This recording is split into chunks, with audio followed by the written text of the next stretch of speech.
Bible ధ్యానంలో ఇప్పుడు యోబు గ్రంథము 26వ అధ్యాయము చదువుకుందాము.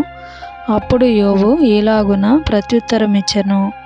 శక్తి లేని వానికి నీవు ఎంత సహాయము చేసితివి, బలము లేని బాహువును ఎంత బాగుగా రక్షించితివి. జ్ఞానము లేని వానికి నీవెంత చక్కగా ఆలోచన చెప్పితివి, సంగతిని ఎంత చక్కగా వివరించితివి. నీవు ఎవని ఎదుట మాటలను ఉచ్చరించితివి, ఎవని ఊపిరి నీలో నుండి బయలుదేరినది. జలముల క్రిందను వాటి నివాసుల క్రిందను ఉండు ప్రేతలు విలవిలలాడుదురు.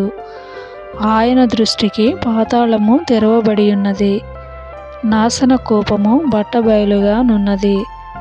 శూన్యమండలము పైని ఉత్తర దిక్కుననున్న ఆకాశ విశాలమును ఆయన పరచెను.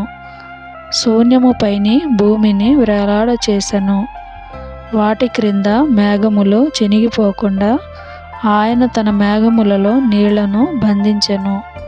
దాని మీద మేఘమును వ్యాపింపజేసి ఆయన తన సింహాసనపు కాంతిని మరుగుపరచెను. వెలుగు చీకటుల సరిహద్దుల వరకు ఆయన జలములకు హద్దు నియమించెను. ఆయన గద్దింపగా ఆకాశ విశాల స్తంభములు విస్మయమొంది అదరును. తన బలము వలన ఆయన సముద్రమును రేపును. తన వివేకము వలన రాహాబును పగులగొట్టును. ఆయన ఊపిరి విడువగా ఆకాశ విశాలములకు అందము వచ్చెను.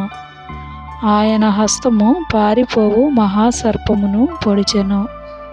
ఇవి ఆయన కార్యములలో స్వల్పములు.